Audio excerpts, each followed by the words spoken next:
16 या आम्हाला सांगितलं ना म्हणजे 16 अपद असणार.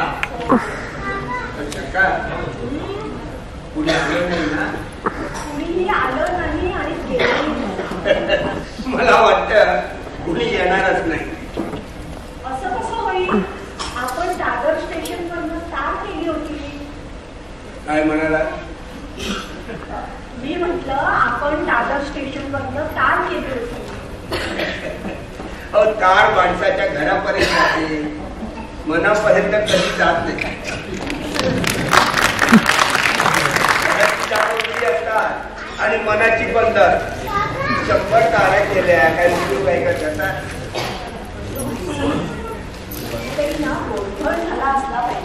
गोंधळ वगैरे काही नाही. पण नवीन किती टाकून दिलं होतं हो मागच्या पत्रात. काय ते? आमच्याकडे या म्हणून.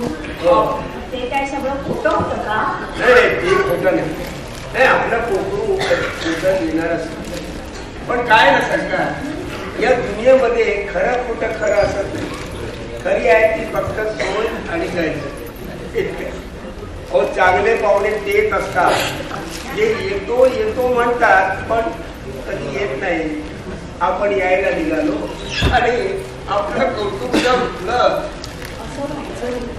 पण मी म्हणते घरामध्ये खंडीभर चोकर माणसं आहेत.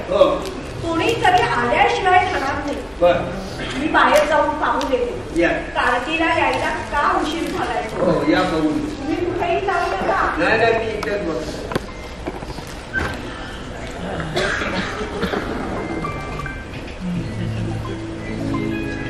अगदी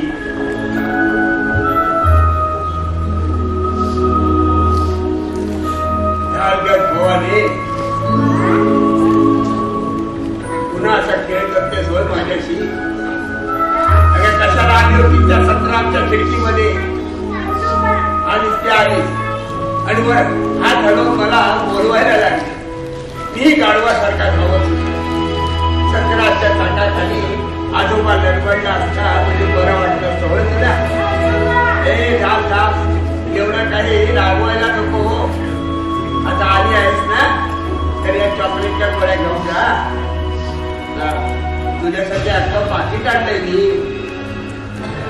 मला ठेवलं काहीतरी घोटाळा झालेला. हो घोटाळा, प्रचंड घोटाळा. बंधनात म्हटल्याप्रमाणे पेशवाईच्या हातेने जबरदस्ती देण्याने माधवला नसेल का घोटाळा? आधी का टांगेवाल्याने आणि त्याच्या घोड्याने माधवला. बाबासाहेब नमस्कार करतो. शतायुषी हो. माझं नाव विठोबा. नावाला जायला जाऊ आम्हाला इथं ताटकळ सरकार. हा भक्त वत्सल पंढरीना कुठं पावला केली? हॉटेलपाशी चहा घेत उभा होता. बाईसाहेबांना साहेबांबरोबर कचेरी करावं. परदेशी पाहुणे धरणाचं बांधकाम पाहायला नाही म्हणून बाईंनी जी घेऊन मला स्टेशनवर जायला सांगितलं. पण त्याने नादुरुस्त कर. मग मी एक टांगा ठेवला. त्याने निघायलाच 15 मिनिटं उशीर केला. माहीतभर पुढे आलो तर टांग्याचं एक ताक निष्ठान झालं.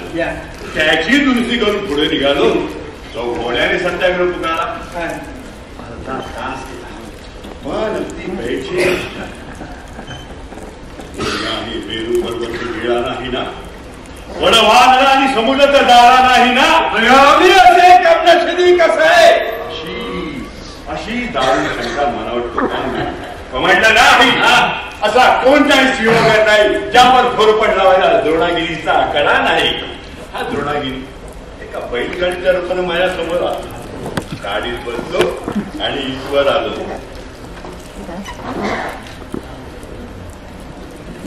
त्या गाडीवाल्याला चहा पाहिजे.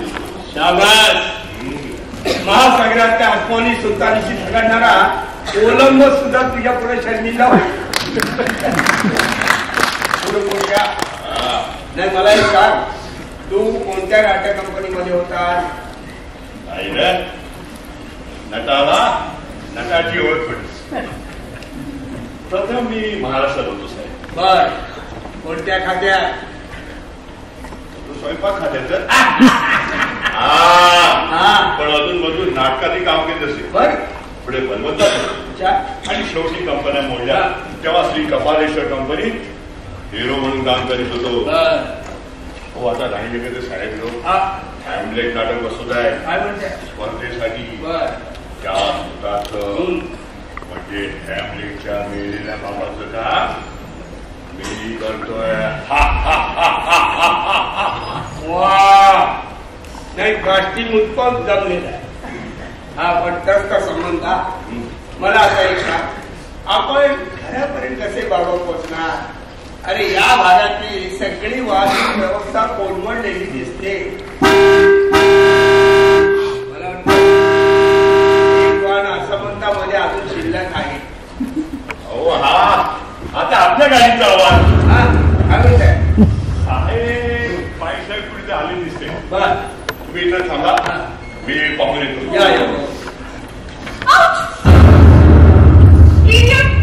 दिसत नाही का आई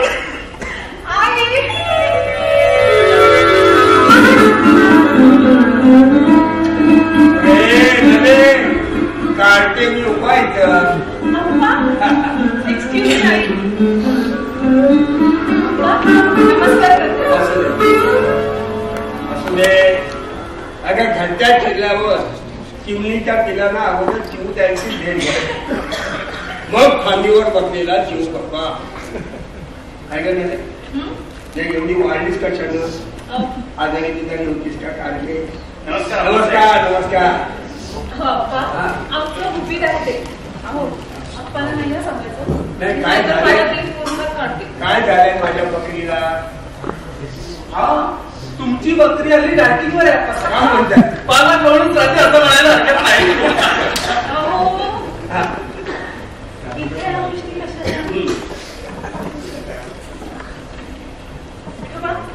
ते सगळं सामान आहे ना गाडीत ठेव. गाडी पलीकडे पेट्रोल पंपावर गेली आहे. परत आली तर शंकरला म्हणावं हॉल दे जा. अरे 1.5 तास आम्हाला इथं तात्काळ ठेवलं आणि आता ही गाडी माफ करा आणि तुमची तास सगळी 10 वाजता मिळाली आम्हाला. आणि पाठोपाठ नंदीची ताण तुम्ही कुठून पोहोचल्याचं कळवा म्हणून. पण आमची एक एंगेजमेंट आधीच ठरली होती. अप्पा रशियन तज्ञ आले ते त्याच्यासाठी चहा होता. तरी देखील आम्ही तिथून लवकरच निघालो. हो की नाही हो. अरे तू उभा का घेऊन जाते सामान.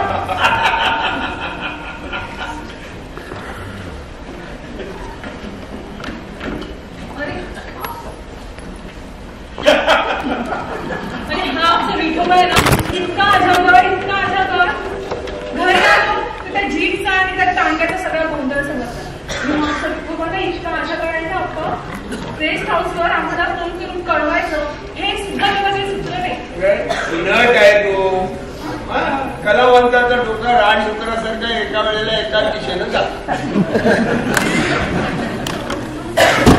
म्हणजे काय अरे तुमच्या त्या हॅमलेट नाटकापर्यंत सगळं सांगितलं. तू काम करते मी करताय त्यांना नाटकाचा फार नाद आहे ना आणि त्यांच्या मिसेसचा सुद्धा. अप्पा पहिल्या खेळाला तुम्हाला यायला हवंय ना मुंबईहून. तुला देखील बोलून घेणार आहे तेव्हा. मी आता कधीच जाणार नाहीये त्याच्या. पण तारे म्हटले की 5-6 दिवसात पाठवून द्या तुम्हाला. तरीही नाही. मग इथंच राहणार आहोत आम्ही आता कायम.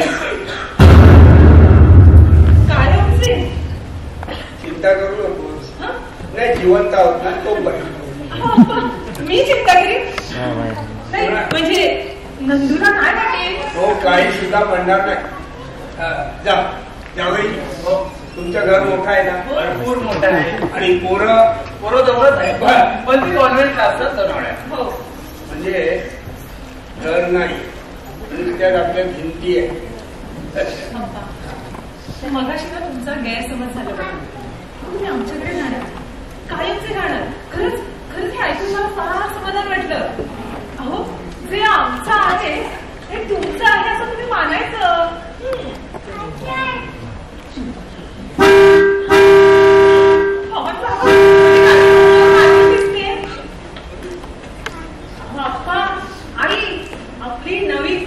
फियाट गाडी आहे आणि मी सुद्धा आता गाडी चालवायला शिकली आहे. आता मी गाडी चालवेन हा. अप्पा बघा बघा तुमची ही बकरी कशी धीट झाली. अप्पा मी तुम्हाला हात देऊ. सूर म्हणतो साथ दे, दिवा म्हणतो वात दे, पुन्हा मधल्या म्हाताऱ्याला फक्त तुझा हात दे, पुन्हा मधल्या म्हाताऱ्याला फक्त तुझा हात दे, पुन्हा मधल्या फक्त तुझा हात दे.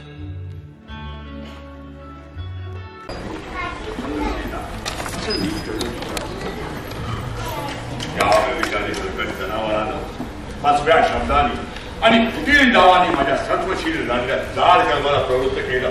चंद्रसेना असं नीच कर्म तिच्या हातून घडलं तरी विचारी 5व्या शब्दाने आणि कुटील डावाने माझ्या सत्वशील झालेल्या जाड कर्माला प्रवृत्त केलं. चंद्रसेना असं नीच कर्म तिच्या हॅलो कालेकर साहेबांचा बंगला. मी हॅमलेटच्या बाबाचं भूत बोलतोय. मी विठोबा बोलतोय. शुद्धीवर आहेस का तू? हो मीच बोलते. बोला बोला. आणि हे बघ आम्ही जे क्लब मध्ये आलो आहोत. आता मोठ्या साहेबांचा कळवणकरांचा फोन आला होता. ऐकतोयस ना? हो ऐकतोय. त्यांना आप्पांना भेटायचंय. ते आहेत ना घरी? नाही बाहेर गेले. किती त्यांना थांबायला सांग. हो. आणि आता आम्ही क्लब मधून निघणार आहोत तेव्हा आम्ही कॉल करू. बाहेरचा हॉल जरा व्यवस्थित आवरून ठेव. बहुतेक अप्पांनी केअर कचरा करून ठेवला असेल. आणि कपाटात सर्व त्याच्या बाटल्या आहेत ना? हो हो त्यातल्या 3-4 फ्रीज मध्ये नेऊन ठेव. आम्ही शक्यतो लवकरच येत आहोत.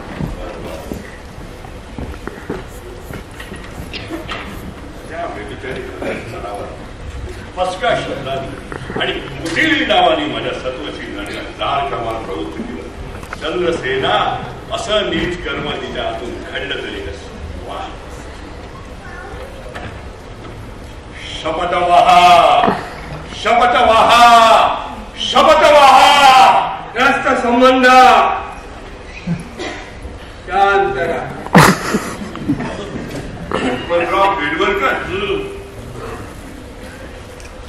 गणपतराव बेडवलकर थेट 30 वर्षापूर्वी ते. आणि गंडल्या अशी दांडगाय करून अकस्मात भूतकाळात भेटायचं नाही. काढून ठेवलं. अरे बाहेर पडायला पुन्हा त्रास होतो. आणि गाडवा जिवंतपणी संबंध होण्याची अवदसा तुला कशाला आठवली आहे? साहेब आपण विसरला काय ते? हॅमलेट मध्ये मी संबंधाचं काम करतोय ते.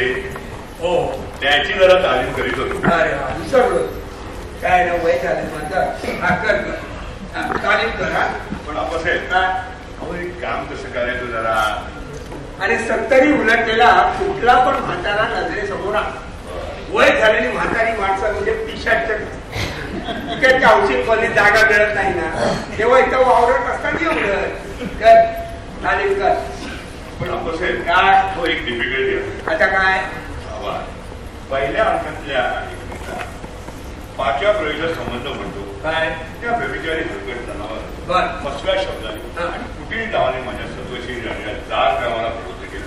चंद्रसेना असं नीच कर्म तिच्या हातून घडलं तरी कसं. बरोबर. त्या शेवटच्या वाक्यात कोणत्या शब्दाला जोर द्यायचा? नीचवर तिच्यावर की घडल्यावर? हो डायरेक्टर म्हणतं नीचवर आणि तिच्यावर.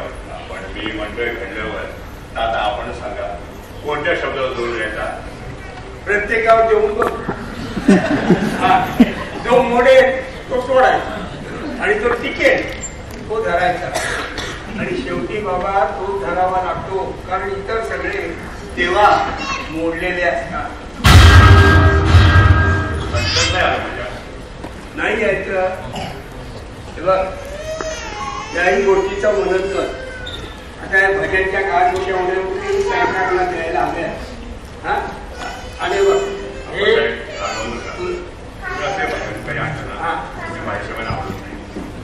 म्हणतात अरे त्याही गोष्टीचं मनन कर. कोणताही जटिल प्रश्न उभा राहिला की माणसानं नेहमी कसं मनन करा. जाऊ दे सरकारनं मजा द्यायला हव्या. अरे बघ तुला घे. अरे घे ते मनन करायला ही भजी चांगली असते.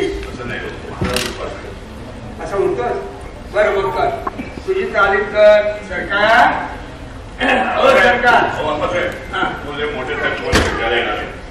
तुमचे डायरेक्टर एवढे त्यांना पुरून उठतील एवढी भजी दिले रामय्या.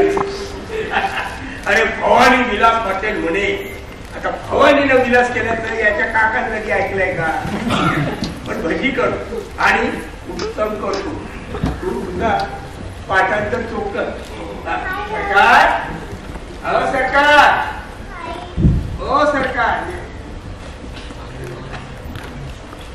त्या व्यभिचारी जनावर पशव्या शब्दाने आणि कुटील नावाने माझ्या सर्व शरीराने दार कामाला प्रवृत्त केलं. चंद्रसेना असं नीच कर्म. हॅलो चंद्रसेना. विठोबा आज भाग जास्त घेतली आहेस का. आई साहेब.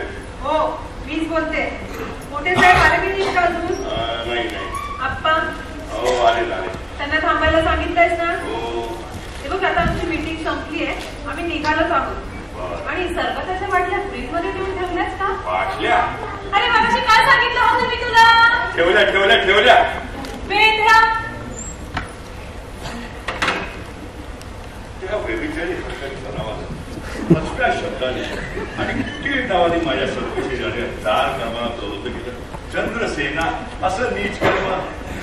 नीच म्हणे त्याच्यातून घडलं गेले कसं.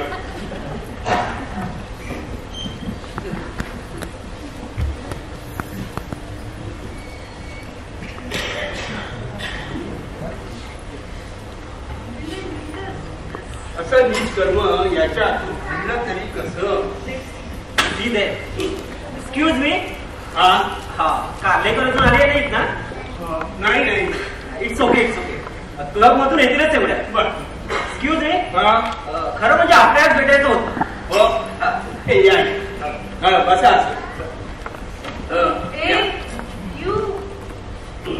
Sorry. Come on, darling. Have a seat, darling. Meet my wife. ही माझी पत्नी मिसेस कळवणकर. ही मल्लिकेचं काम करते आणि मी चंद्रसेनाचं. नाटक डायरेक्टली मीच करतो. हो परवा पाहिलं नाही. विठोबा अरे विठोबा. अरे तुझ्या साहेबांचे साहेब आले आहेत. आडवा शिवाय तुझे डायरेक्टर. काही चहा वगैरे आणशील की नाही. No no no. गोष्ट आल्यावर घेऊ आपण. तू जा विठोबा. बाई तर परवाची तालीम कशी वाटली आपल्याला आप्पाचे. हो पण त्याआधी एक सांगतो. आमची नोकरी इंजिनियर पण नाद नाटकाचा. आम्ही दोघंही मुंबईत असताना 8 थिएटरमध्ये काम करत होतो. अहो गेल्या सालच्या स्पर्धेमध्ये एकदा बक्षीस मिळालं होतं. हिमेन होत आणि मला डायरेक्शनचं. अरे वा. हेवढ्याची मोठी जबाबदारी घेतली यंदा. यांनी पूर्वी हॅम्लेटचा रोल केला होता. एक्झॅक्टली. पण तो इंग्लिश प्रयोग आहे. अप्पासाहेब मी हे नाटक अगदी वेगळ्या कंटाळून बसवणार आहे. म्हणजे बघा अजिबात नवीन ट्रीटमेंट देणार आहे. शेक्सपियरची नाटकं पुढे आपल्याकडे झाले पण खरा शेक्सपियर पुन्हा कळला होता असं वाटत नाही मला. हो कळायला कठीण आहे. 2 दिवस आपण आमच्या ताबी पाहिजे पण आपण लवकर निघून झालं म्हणून आपलं बोलणं झालं नाही. एकूण काय इम्प्रेशन आपलं. वा छान छान चाललंय.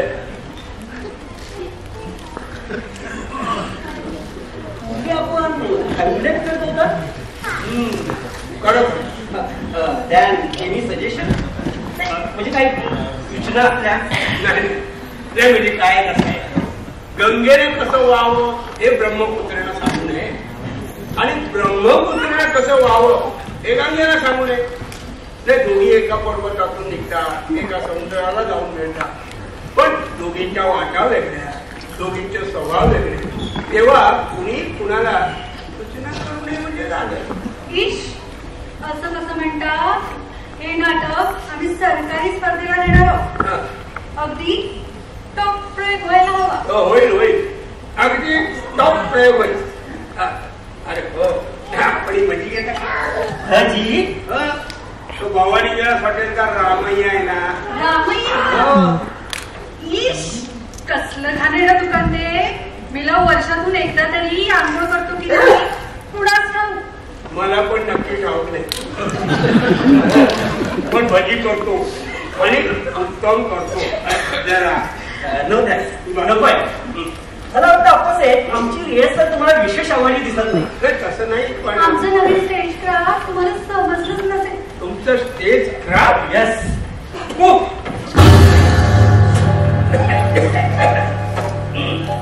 माफ करा, त्या गजऱ्याने एका भजीमध्ये मिरची जास्त केली. नाही, तुमचं ते स्टेज क्राफ्ट वगैरे चांगलं आहे.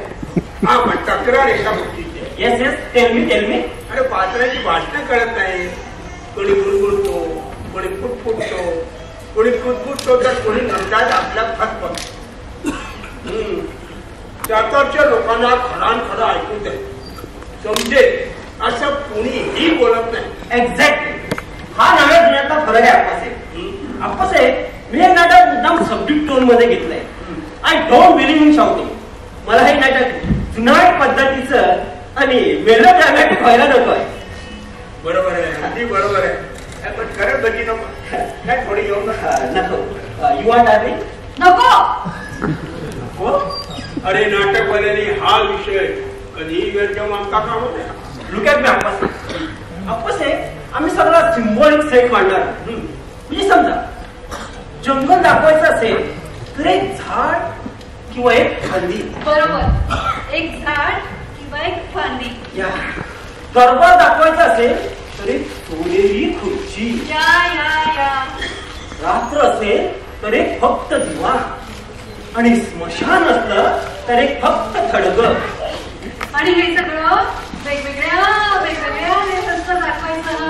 या, आणि समजा वरच्या लेवलला राजवाडा दाखवायचं असेल तर तिथे मोठी दाराची चौकडी. भिंतीला का नुसती दाराची चौकट. आणि खालच्या लेवलला जंगल किंवा रस्ता, म्हणजे एक झाड किंवा एक दिव्याचा खांब. आलं माझ्या लक्षात सगळं काही आहे. विठोबा, अरे काय गरम होते, काही थंड सरबत वगैरे घेऊन ये. नो, कांदेकडे आल्यावर आपण घेऊ. जा विठोबा. अप्पासाहेब, नाटकाच्या साखरधंद्यातून मुक्त व्हायला असा मी प्रयत्न करणार आहे. नाही, लोकांना आपणच ट्रेन करायला हवं ना. त्यांच्या बरोबर पूर्वीची भूत फार बाकी बसले आहेत. भूताला फार वाईट समज. स्मशान सोडून माणसाच्या मनाचा मुक्काम.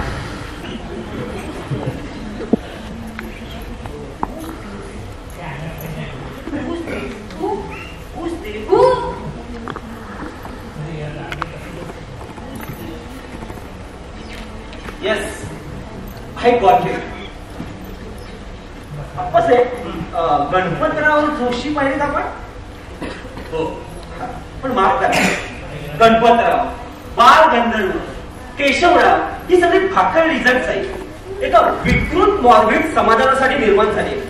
नाही, मी गणपतरावांची चित्र पाहिले, चरित्र पाहिले, पण I don't believe he was a great actor, not even a good actor. शिकारीच्या हाताळ्याची आरडाओरड करण्याची परंपरा इथूनच निर्माण झाली. What nonsense, come here. आणि काम करताना म्हणे जिंकलेले असायचे. विंग मध्ये लोक त्यांना सांगत आज अमुक नाटक आहे म्हणून. मी काय म्हणतो, गणपतराव दारू पित असतील तर गांजा ओढत असतील, हा प्रश्न गौण आहे. कलावंतांना क्षमा करायला हवी अशा गोष्टीची. पण माझी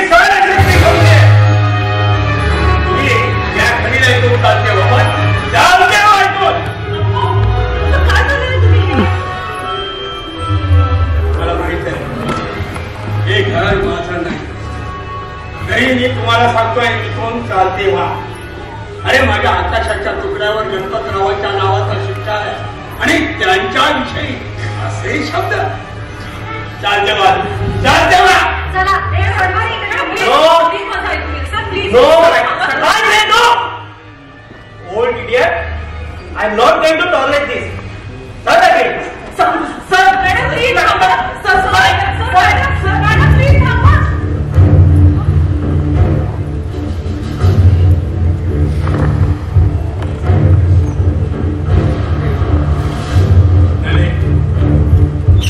नले माझं चुकलं. मी हे असं वागायला नको. अप्पा तुम्ही आज जाऊन ना स्वस्त पडायचं. अरे बेटा पण माझं घड्याळ हरवलं तेव्हापासून. अप्पा कृपा करून तुम्ही आज जा आतल्या खोलीमध्ये. हो जातो मी.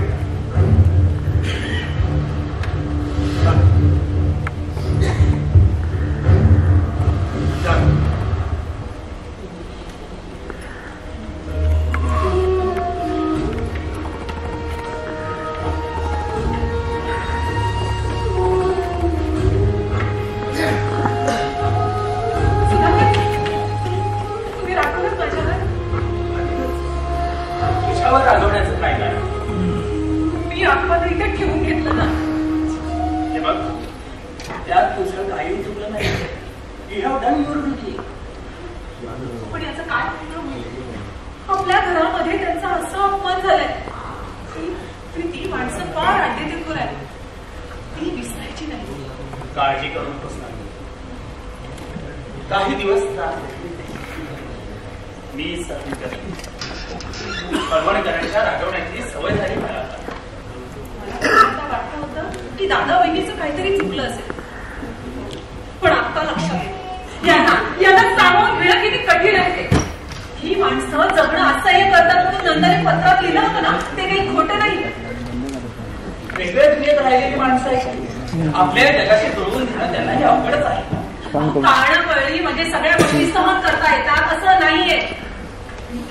आणि हे सगळं कुठवर जाणार आहे ना तेच कळत नाही मला. तुला सांगितलं नाही परवा आपण सुभेदार साहेबांकडे पैसे मागतो अगदी रस्त्यात.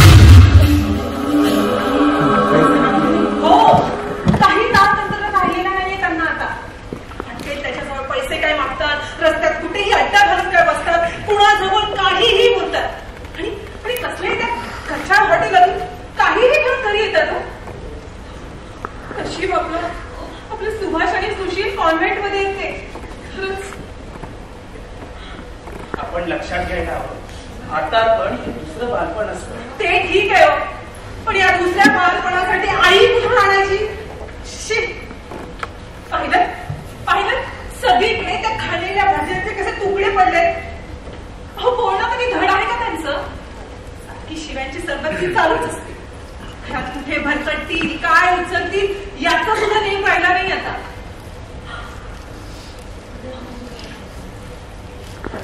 सुद्धा सांगत होतो कपाटातला चंदन हाती आपला गायब झाला. तिने घर शोधलं तर तो आप्पांच्या उशाखाली सापडला. म्हणतात कसे मला हत्ती आवडतो म्हणून मी घेतला.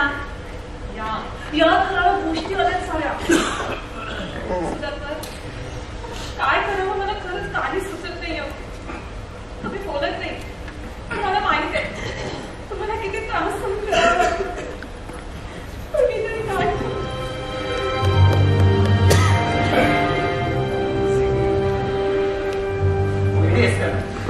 इतका त्रास कशाला करून घ्यायचा. माझ्या मनात एक विचार आला. त्याचप्रमाणे करायचं ठरवलं नाही. काय करायचं ठरवलं. त्या दोघांनाही पाठीमागच्या आउट हाऊस मध्ये ठेवायचं. एक खुली मोकळी आहेच ती. पण खोली स्वच्छ आणि नीटनेटकी करून घेऊ आपण.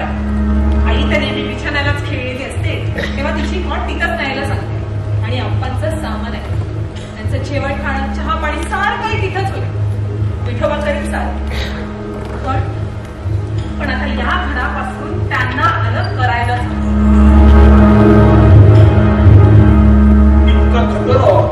इलाज नाहीये दुसरं आपल्याकडे. त्यांना सांभाळण्याची जबाबदारी आहे ना माझ्यावर.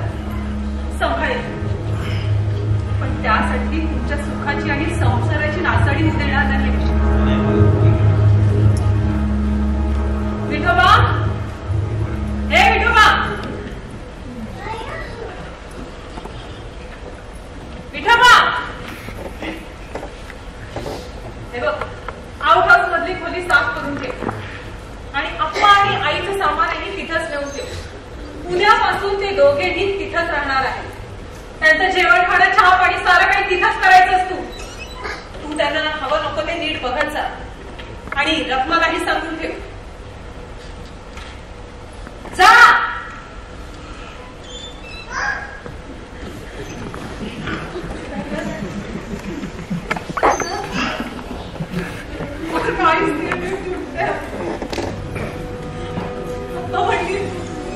माझी बकरी माझ्यावर आता रागवली पण मी तरी काय करू.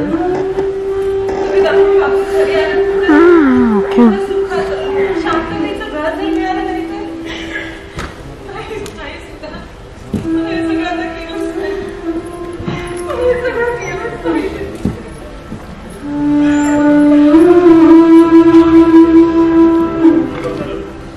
तुला आता विश्रांतीची गरज नाही. तू आतमध्ये जाऊन विश्रांती घे.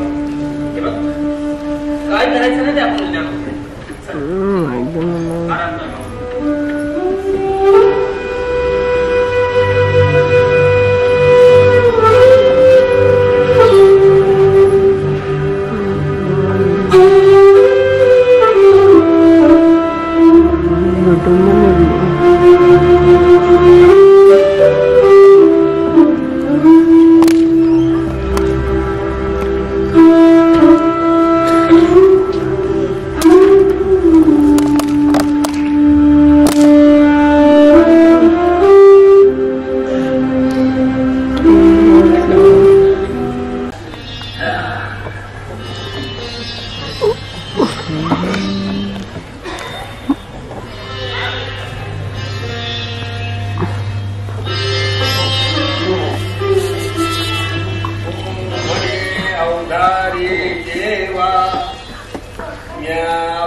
माझं घड्याळ नाहीचं झालं ना तेव्हापासून हा प्रश्न कायमचा भाषा. आता फक्त दिवसांचा इथे तासांचा नाही. तुम्ही ऐका मग. तो म्हणे अवतारी देवा या पाहिला हा मेळावा तव गोत्र वर्ग आघवा एकला येत. आता काय आज इतकंच पुढे बर माझं काही लक्ष लागत नाहीये.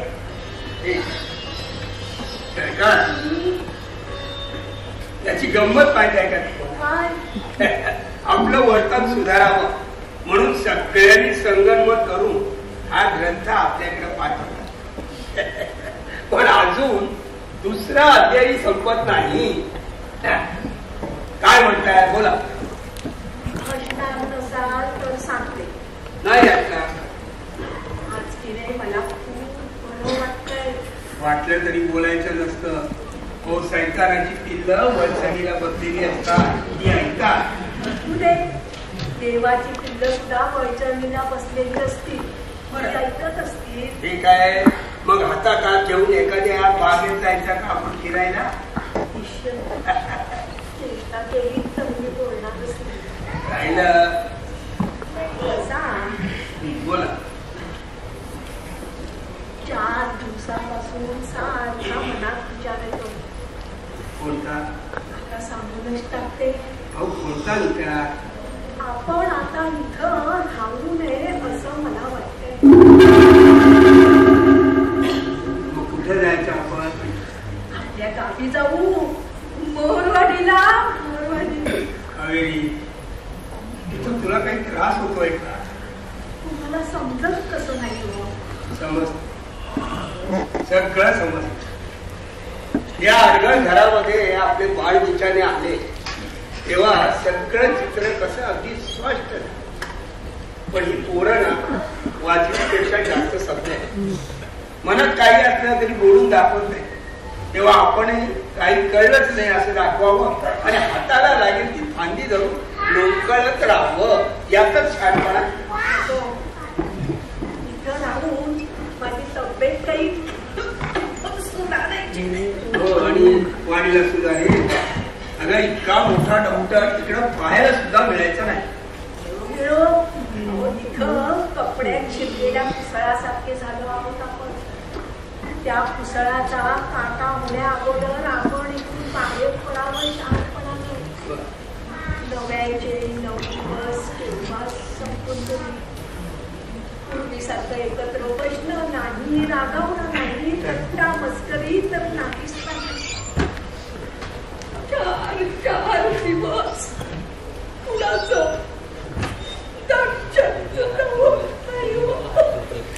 सरकार कामं असतात हो त्यांना, आपल्यासारखी रिकामी आहेत.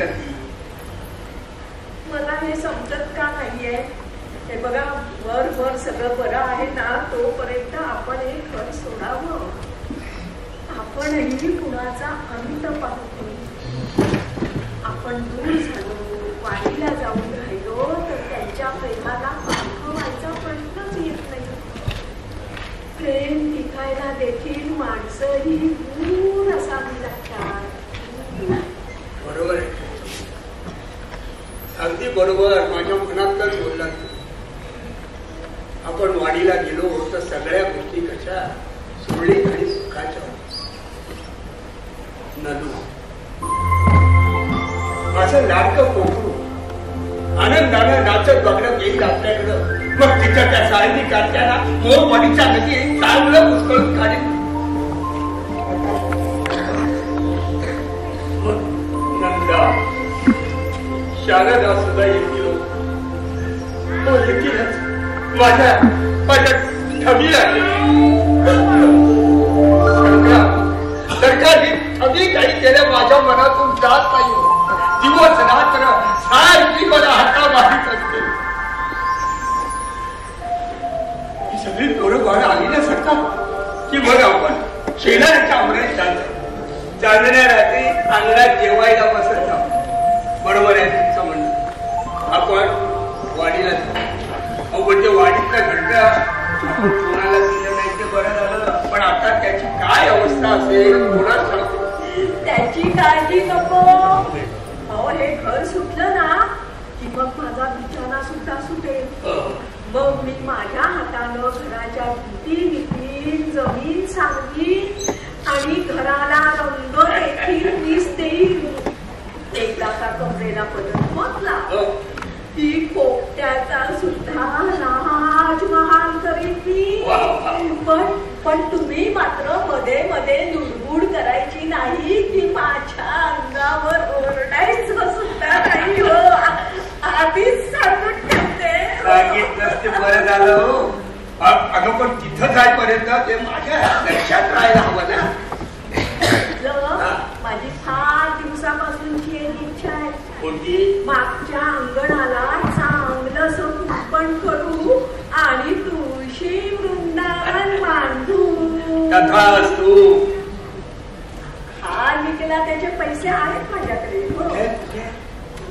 हो बँकेत.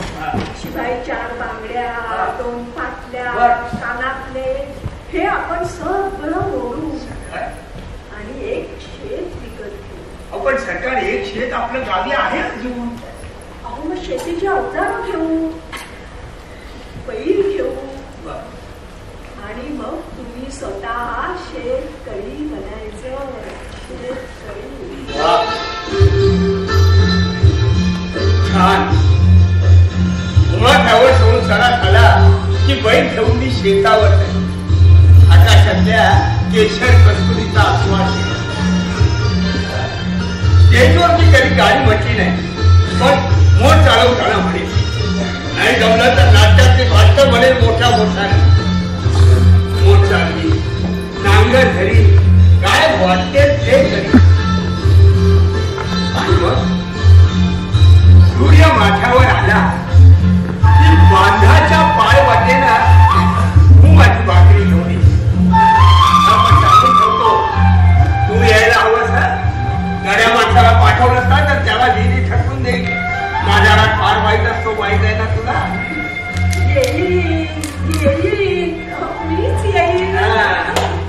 आणि कावेरी तुला जसं तुळशी वृंदावन हवं ना तसं मला नाटकाचं थिएटर.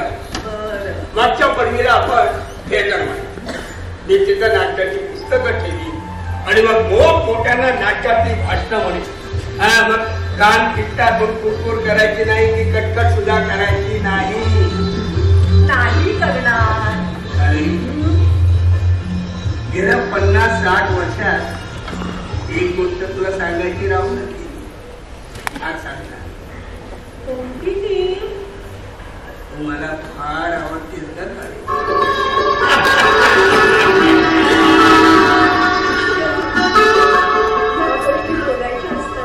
माझं तुझ्यावर खूप प्रेम आहे. एकदा सांगा असं वाटतं. मला ठाऊक नाही. अजून लेंकाताईंची आठवण होते. अरे बापरे, आठवडीच्या मावळतीवर असे जुने तमाखत कसे काय शिल्लक राहते. पण खरं सांगू, माझ्या अनेक जखमांपैकी ती सुद्धा एक गोड जखम, आणि ती जखम मी माझ्या 15 झालो आणि तिथंच भरून हे तुमचं उत्तर मला माहित होतं. एकदा आपलं विचारून टाकायचं होतं इतकंच. मग मनामध्ये रुख लागायला लागली. सगळी गाठोडी इथंच ठेवून शांत मनाने पालखी बसता आलं पाहिजे. होईल माझं. अगं मग माझं काय होईल? बंदर नाहीसं झालं तर बंदराला जायचं कुठं?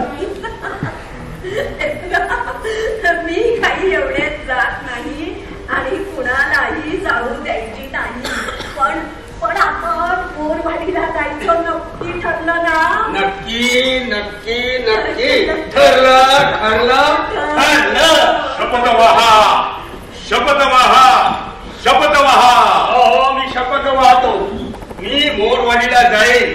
मोरवाडीला की चोरवाडीला? अरे गजड्या, अप्पासाहेब आम्हालाही कोट्या करता येतात. अहो लहानपणीच गणपतीची सावली माझ्या डोक्यावर पडली होती. समर्थ मंडळीचे लोक मला विठोबाच्या ऐवजी विठोबाच म्हणायचे. अरे हो, पण ते स्वयंपाकघरात नाटक कंपनीच्या स्वयंपाकघरात चालतं इथे ना नाही. अप्पासाहेब, हो नाटकवाल्याची दुनियामध्ये कलंदराची दिसते, पण नाटक कंपनीच्या स्वयंपाकघरात जेवढा सभ्यपणा होता तेवढा त्या सभ्य लोकांच्या दिवाणखान्यात सापडत नाही. बरं, ही तुमची औषधं, हे तुमचं हे बघा बाई सांगा.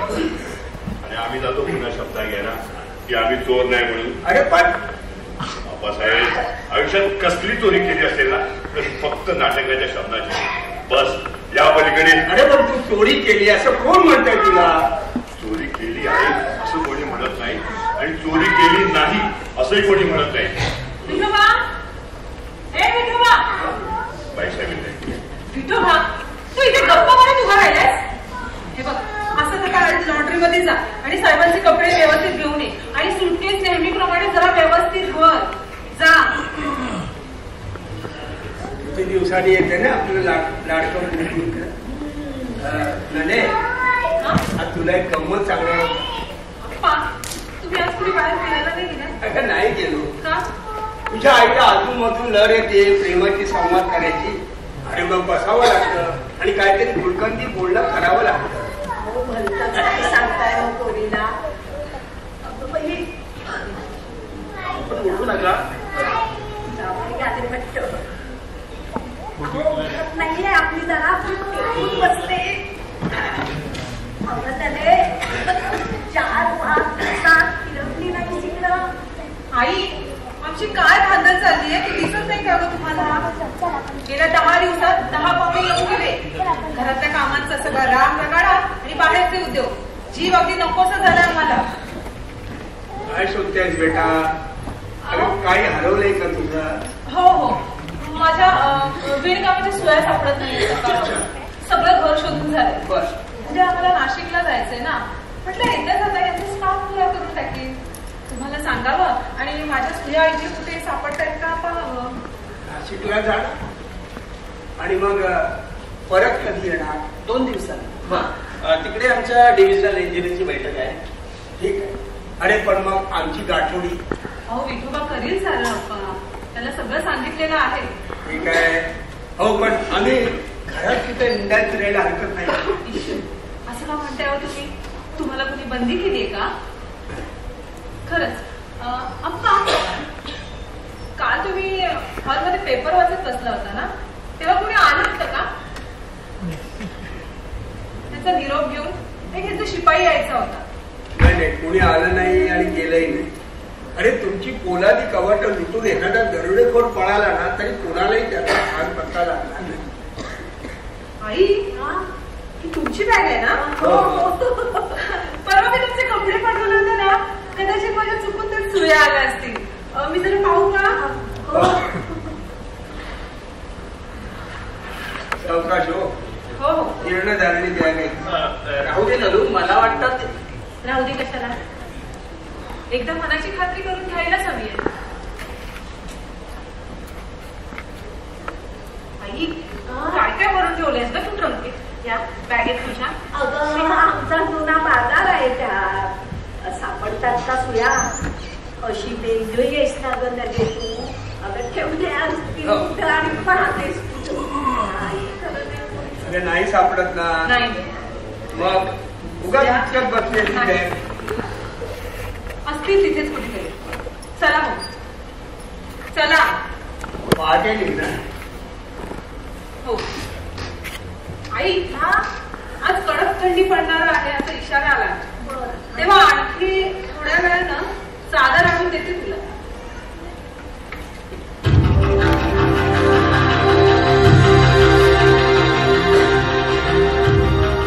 सुया हरवल्या पण भारी जीव कासावी झाला नाही काठी. पण या बॅगेत कसे? हो, एखादी वस्तू हरवली म्हणजे होतो आपला बायकांचा जीव वेडा पिसात. पण आपला मोरवाडीचा बेत सांगणार होता ना तिला. अरे हो, विसरूनच. या सुयांच्या दंगलीत फार विसरून गेली. बरं झालं नाही सांगितलं ते. बाहेर गावी जाताना पोलीसच्या डोक्याला शिरी नको. बरं, आत्ताच काम करायला लागलीये. शाल देऊ का काढून? माझ्यासाठी नाही म्हणत मी, तुमच्यासाठी म्हणते. कशासाठी? त्यात स्वेटर आहे ना. जाऊ दे. तो स्वेटर माझ्यासारखा जीर्ण झालाय. बरं, मोरवाडीला गेल्यावर मी नवा स्वेटर करायला देईन. नक्की. शपथ वहा, शपथ वहा, शपथ वहा. वाह वाह, असं टोनिंग जमलं तर स्वतःला नव्हे तर नाटकालाही बक्षीस मिळून देईन मी. जमेल किंवा ते आबासाहेब, तुमचे कपडे. मगाची भाग उतरली होती. जी चढली त्यांची उतरण्याला सवाऱ्या निर्माण होत नाही आप्पासाहेब. माझं डोकं चढलं होतं ते चोरीच्या आरोपामुळे. कुणावर आलं? त्या गुणावर येईल. अरे सांगणारच का नीट काय ते? कुणाशी बोलाय करण्यावर काही सोयी बजावून ठेवल्या. पण मला म्हणतो काय ते? आज आपल्या घरात एक वाईट गोष्ट घडली. काय? साहेबांचा सगळा पगार चोरीला गेला. हो, साहेब दुपारी घरी जेवायला आले तेव्हा त्यांनी पगाराचं पाकिट कपाटात ठेवलं आणि संध्याकाळी बघतात ते पाकिट गायब, साफ गायब. बाई सारी सगळी शोधाशोध केली. सगळ्या नोकर माणसावर आरोप केले, दबाने घेतल्या, छात्या घेतल्या, पण काही सापडलं नाही. म्हणून म्हणतो तुम्ही मोरवाडीला जायला निघाला तर लोक तुम्हाला चोरवाडीला नेऊन सोडतील. साहेबांची बॅग भरायची. माणसं आहेत ही. अहो, घराची दारं उघडी टाकली असतील आणि कुणीतरी घरात शिरलं असेल. कावेरी, आपण चोरी, मी चोरी केली. आपण चोर ठरलो. कावेरी नको. नले, मी चोरी केली असा संशय आला तुला? हो. नले, एवढ्यासाठी तू बँक तपासलीस? हो, तेवढ्यासाठी. नाही बच्चा, नाटक्या पोकरा. हे बघ नाने, नाही म्हणून सांग. अगं मला सहन होणार नाही या गोष्टी. अप्पा, मला खोटं बोलायची सवय नाहीये. मी चोरी केली असं खरं वाटेल? अप्पा, मी वेळवंकर नाही, कारलेकर आहे. त्यांचे पैसे होते ते असे चोरून घेण्याचा तुम्हाला काही एक अधिकार नव्हता. हा, चोरी करून तुम्ही तुमचं आणि माझाही तोंड काळा केलं. मी पैसे चोरले? चोरतावली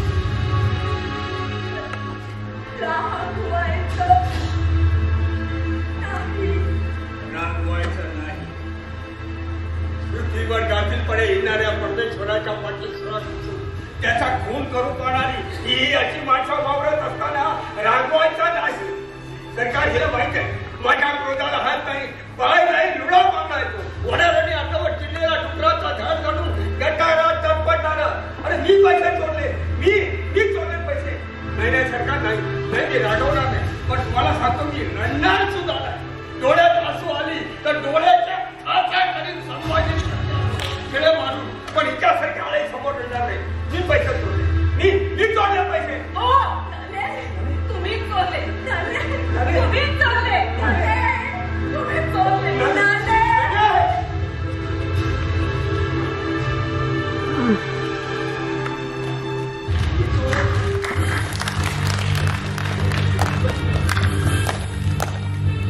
चोर आहे, मी चोर आहे. मी नटसम्राट गणपतराव बेलवलकर. अरे ज्यानं लक्षावधीची मालमत्ता गुलाबच्या प्रमाणात उतरली तो हा बेलवलकर चोर ठरला. हे आपल्या मुलीच्या घरामध्ये अरे सगळं मला सण होता. परमेश्वरा, अरे मी तर सारं काही सण केला असता, पण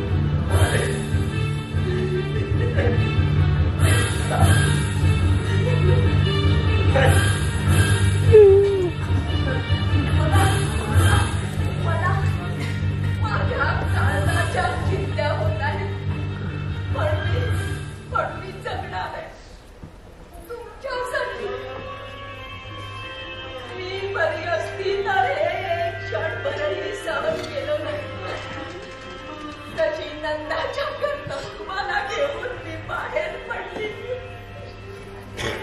या क्षणाला तुम्हाला घेऊन मी बाहेर पडली पण मी अगदीच लाचार झाले. माझाच भरोसा वाटत नाही म्हणून सांगते.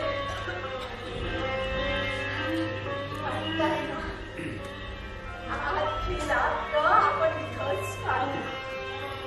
उद्या कुणाला तरी घेऊन आपण मोरवाडीला जाऊ. हो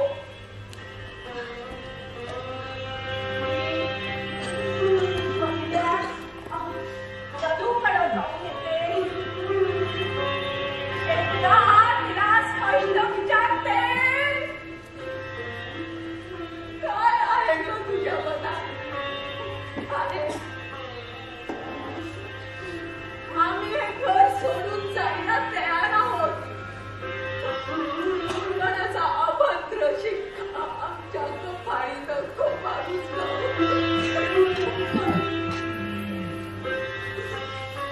मी तिच्या पायावर डोकं ठेवून विनवणी करीन. तिच्या पुढं मी मधात बसली.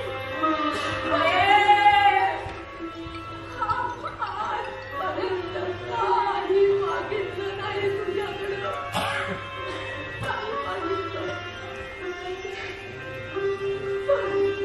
पण आज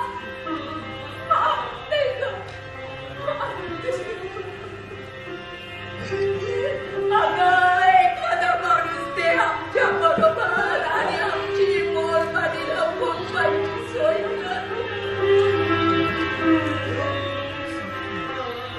आमची खेळणी थोबाडून तुला नाही दाखवणार.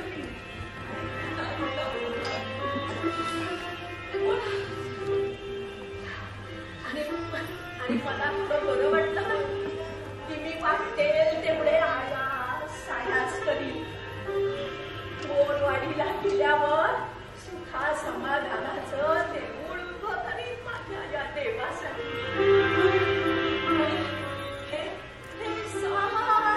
मंगळ स्वप्न आपण इथंच विसरून जाऊ.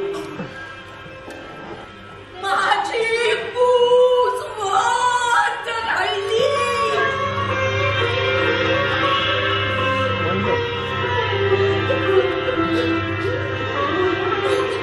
असंच मी समजते.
जगतो आहोत.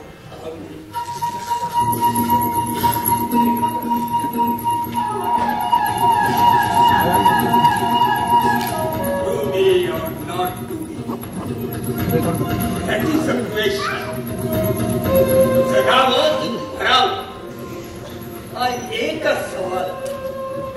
या दुनियेच्या उकिरड्यावरती खरकाट्या पत्रावरचा तुकडा होऊन जगावं बेशरम मुलाच्या आनंदात का फेकून द्यावा हे देहाचा रक्त.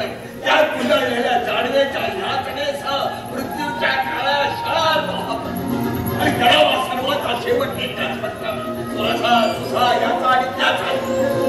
मृत्यूच्या मानसत्वानं जीवनाला असा डंख मारा की त्यानंतर येणाऱ्या निद्रेला नसावा जागृतीचा किनारा कधी.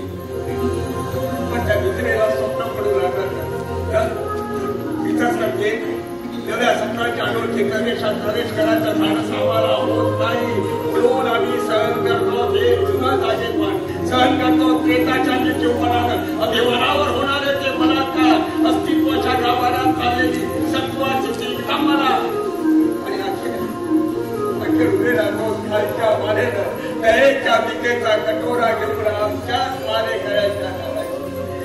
हे विनात्या अरे तू इतका निष्ठुर कसा असू शकतोस. एकीकडे ज्याला आम्ही जन्म दिला ते आम्हाला विसरतात आणि दुसरीकडे ज्याला आम्हाला जन्माला घालतात तो तू सुद्धा आम्हाला विसरतो. माझे करुणा करा. आणि या विस्कटलेल्या हाराचे सापळे घेऊन आम्ही फेरणे आणि कुणाच्या पायावर डोकळा जायचं. कुणाच्या पायावर डोकळा जायचं. अरे कुणाच्या